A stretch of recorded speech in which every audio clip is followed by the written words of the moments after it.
गुंजन का विवाह। मालती, गुंजन का विवाह पास आ गया है। पहले सोच रही थी सब काम समय से निपट जाएंगे, पर ऐसा नहीं हो पा रहा है। थोड़ा जल्दी आ सको तो अच्छा है। बहुत काम है, समझ नहीं पा रही हूँ कि कहाँ से कार्य प्रारंभ करूँ। कुछ शॉपिंग कर ली है और कुछ बाकी है। दीदी, आप चिंता ना करें, मैं अवश्य पहुँच जाऊँगी। आखिर मेरी बेटी का भी तो विवाह है, मालती ने उत्तर दिया। मालती अपनी बड़ी बहन संजना की बात मानकर विवाह से लगभग 10 दिन पहले ही चली आई थी। उसकी 12 वर्षीय बेटी नताशा भी उसके साथ आ गई थी। मनोज ज्यांश की पढ़ाई के कारण बाद में आने वाले थे। मालती को आया देखकर संजना ने चैन की सांस ली। चाय का प्याला उसके हाथ में देते हुए बोली, पहले चाय पी ले, बाकी बातें बाद में करेंगे। मालती ने चाय का प्याला उठाया। टूटा हैंडल देखकर वह आश्चर्य से भर उठी।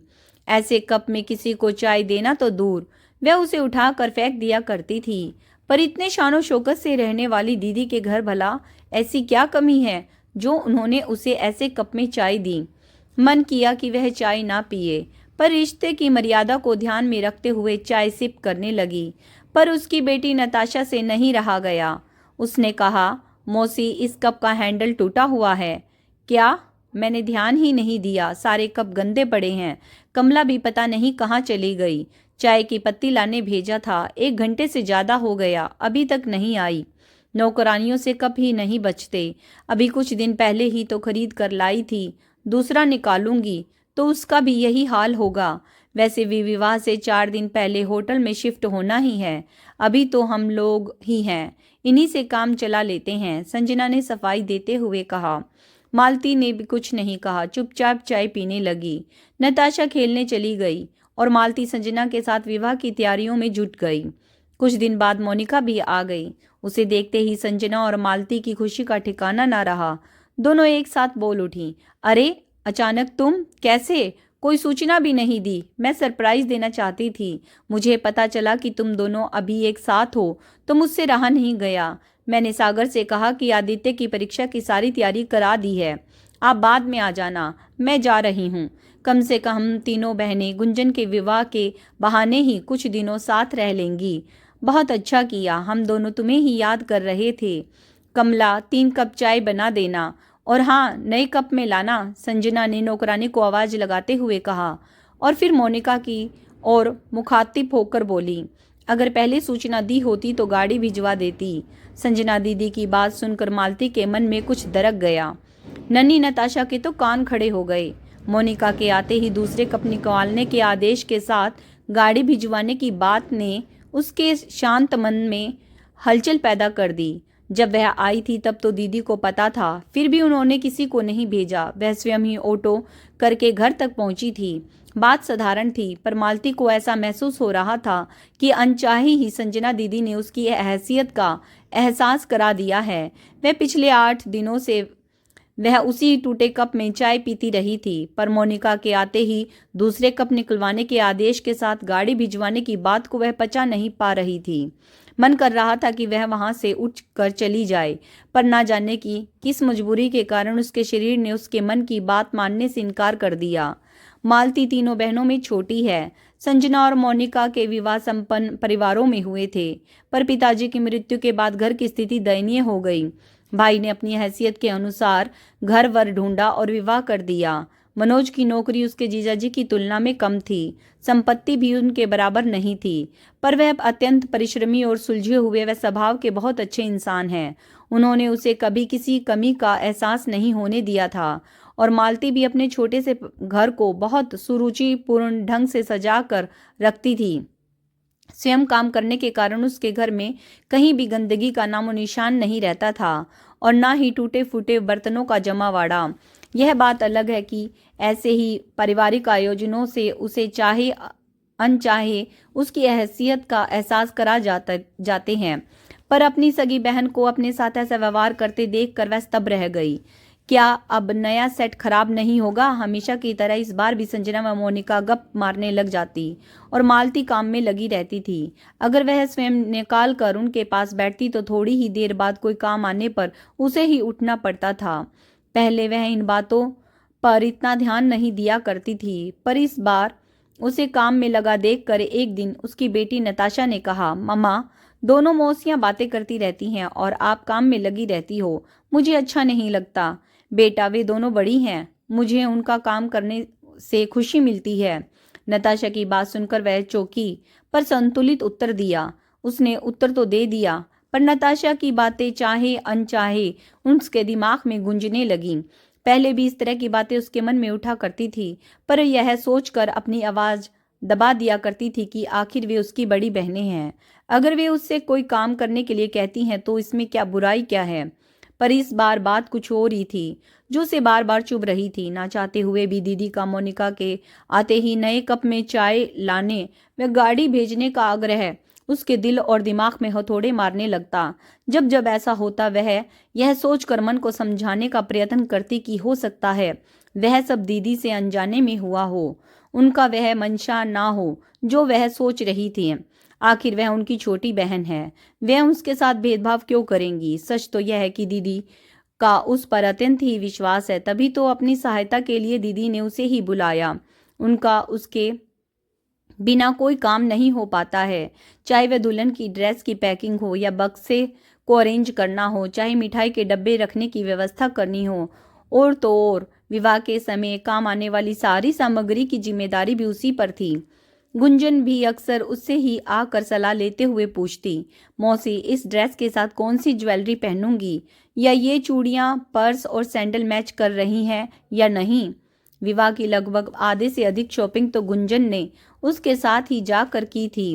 वह कहती, मौसी, आपका ड्रेसअप सेंस बहुत अच्छा है, वरना मम्मा और मोनिका मौसी तो भारी भरकम कपड़े व हैवी ज्वेलरी की पसंद आती हैं। अब भला मैं उनका पहनकर ऑफिस तो जा नहीं सकती, फिर लेने से क्या फायदा। कहते हैं मन अच्छा ना हो तो छोटी से छोटी बात भी बुरी लगने लग जाती है। शायद यही कारण था कि आजकल वह हर बात का अलग ही अर्थ निकाल रही थी। यह सच है कि गुंजन का निश्चल व्यवहार उसके दिल पर लगे घावों पर मरहम का काम कर रहा था, पर दीदी की टोका टाकी असहनीय होती जा रही थी। उसे लग रहा था कि काम निकलवाना भी एक कला है, बस थोड़ी सी प्रशंसा कर दो और उसके जैसे बेवकूफ बेदाम के गुलाम बन जाते हैं। मन कह रहा था व्यर्थ ही जल्दी आ गई, काम तो सारे होते ही, कम से कम यह मानसिक यांत्रणा तो ना झेलनी पड़ती। मालती, जरा इधर आना, संजना ने आवाज लगाई। देख, यह सेट मोनिका लाई है गुंजन को देने के लिए। मालती के आते ही संजना ने मोनिका का लाया सेट उसे दिखाते हुए कहा, बहुत खूबसूरत है। मालती ने उसे हाथ में लेकर देखते हुए निश्चल मन से कहा, पूरे 2 लाख का है। मोनिका ने सबको दिखाते हुए कहा, मौसी, आप मेरे लिए क्या लाई हो। वहीं खड़ी गुंजन ने मालती की तरफ देखकर बच्चों सी मुनहार की। गुंजन का यह वाक्य सुनकर मालती का मन बुझ गया। वह अपना लाया गिफ्ट उस बहुमूल्य सेट की तुलना में नगण्य लगने लगा, पर गुंजन के आग्रह को वह कैसे ठुकराती। उसने सकुचाते हुए सूटकेस से अपना लाया उपहार निकाल कर उसे दिखाया। उसका उपहार देखकर गुंजन खुशी से बोली, वाह मौसी, आपका जवाब नहीं, यह पेंडेंट बहुत ही खूबसूरत है, साथ ही व्हाइट गोल्ड की चैन, ऐसा ही कुछ तो मैं चाहती थी। इसे तो मैं हमेशा पहन सकती हूँ। गुंजन की बात सुनकर मालती के चेहरे पर रौनक लौट आई। लाखों के उस डायमंड सेट की जगह हजारों का उपहार गुंजन को पसंद आया, यही उसके लिए बहुत था। विवाह खुशी खुशी संपन्न हो गया और सभी अपने अपने घर चले गए। मालती भी धीरे धीरे सब भूलने लगी। समय बड़े से बड़े घाव भर देता है। वैसे भी गुंजन के विवाह के बाद मिलना भी नहीं हो पाया, ना ही दीदी आई और ना ही उसने प्रयत्न किया, बस फोन पर ही बातें हो जाया करती थी। जियांश और नताशा मेडिकल की तैयारी कर रहे थे। समय के साथ मनोज के प्रमोशन होते गए और अब वे मैनेजर बन गए। एक दिन संजना दीदी का फोन आया कि तुम्हारे जीजा जी को वहां ऑफिस के सिलसिले में आना है। मैं भी आ रही हूँ, बहुत दिन हो गए तुमसे मिले हुए। दीदी पहली बार उसके घर आ रही थी, सो पिछली सारी बातें भूलकर उत्सुकता से मालती उनके आने की इंतजार करने के साथ तैयारियां भी करने लगी। सोने के कमरे को उनके अनुसार सेट कर लिया और दीदी जीजाजी की पसंद का खाना भी बना लिया। उसने दीदी जीजाजी की खातिरदारी का पूरा इंतजाम कर रखा था, पर ना जाने क्यों नताशा को उसका इतना उत्साह पसंद नहीं आ रहा था। जीजाजी दीदी को ड्रॉप कर यह कहते हुए चले गए, मुझे देर हो रही है। मालती, मैं निकलता हूँ, आते आते शाम हो जाएगी। तब तक तुम अपनी बहन से खूब बातें कर लो। बहुत तरस रही थी ये तुमसे मिलने के लिए। शाम को आकर तुमसे मिलता हूँ। दीदी ने उसका घर देखकर कहा, छोटी, घर को तो तूने बहुत अच्छे से सजा रखा है। खास तौर पर नताशा का कमरा बहुत पसंद आया। तब तक नताशा ने नाश्ता लगा दिया। नाश्ते के बाद नताशा चाय ले आई। चाय का कप मौसी को पकड़ाया। संजना उस कप को देखकर चौंकी। मालती कुछ कहने के लिए मुंह खोलती उससे पहले ही नताशा ने कहा, मौसी, इस कप को देखकर आपको आश्चर्य हो रहा होगा, पर गुंजन दीदी के विवाह में आपने मम्मा को ऐसे ही कप में चाय दी थी। हफ्ते भर तक वे ऐसे ही कपों में चाय पीती रही, जबकि मोनिका मौसी के आते ही आपने नया टी सेट निकलवा दिया था। मौसी, तब से मेरे मन में यह बात रहकर टीस देती रहती थी। वैसे तो टूटे कप हम फेंक दिया करते हैं, पर यह कप मैंने बहुत सहेज कर रखा था, उस याद को जीवित रखने के लिए कि कैसे कुछ अमीर लोग अपनी करनी से लोगों को उनकी हैसियत बता देते हैं, चाहे वे उनके अपने ही क्यों ना हों। आज उस अपमान के साथ अपनी बात कहने का अवसर भी मिल गया। संजना चुप रह गई। बाद में वह नताशा के कमरे में गई और बोली, सॉरी बेटा, आज तूने मुझे आईना ही नहीं दिखाया, सबक भी सिखा दिया है। शायद मैं ना समझ थी, मैं यह सोच ही नहीं पाई थी कि हमारे हर क्रियाकलापों को बच्चे बहुत ध्यान से देखते हैं और हमारी हर छोटी बड़ी बात का वे अपनी बुद्धि के अनुसार अर्थ भी निकालते हैं। मुझे इस बात का एहसास ही नहीं था कि व्यक्ति चाहे छोटा हो या बड़ा, सब में आत्मसम्मान होता है। बड़े एक बार आत्मसम्मान पर लगी चोट को रिश्तों की परवाह करते हुए भुलाने का प्रयत्न कर भी लेते हैं, परंतु बच्चे अपने और अपने घर वालों के प्रति होते अन्याय को सहन नहीं कर पाते और अपना आक्रोश किसी न किसी रूप में निकलाने की कोशिश करते हैं। नताशा, तुमने अपने मन की व्यथा को इतने दिन तक स्वयं तक ही सीमित रखा और आज इतने वर्षों बाद अवसर मिलते ही प्रकट भी कर दिया। मुझे खुशी तो इस बात की है कि तुमने अपनी बात इतने सहज और सरल ढंग से कह दी। आज तुमने मुझे एहसास करा दिया बेटा कि उस समय मैंने जो किया वह गलत था। एक बार फिर से सॉरी बेटा, कहते हुए उन्होंने नताशा को गले से लगा लिया। जहां संजना अपने पिछले व्यवहार पर शर्मिंदा थी, वहीं मालती नताशा के कटु वचनों को सुनकर उसे डांटना चाहकर भी नहीं डांट पा रही थी। संतोष तो सिर्फ इतना कि दीदी ने अपना बड़प्पन दिखाते हुए अपनी गलती मान ली। सच तो यह था कि आज उसके दिल में भी कई वर्षों पुराना बोझ उतर गया था। आखिर आत्मसम्मान तो हर एक में होता है।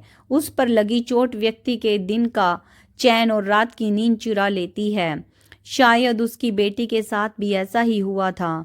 आज उसे यह भी एहसास हो गया था कि आज की पीढ़ी अन्याय का उत्तर देना जानती है और साथ ही बड़ों का सम्मान करना भी। तो दोस्तों, आज की कहानी कैसी लगी कमेंट्स करके ज़रूर बताइएगा। अगर कहानी पसंद आई है please like, share and subscribe my channel stories bye Sunita Saini. Video को देखने के लिए आप सब लोगों का बहुत बहुत धन्यवाद।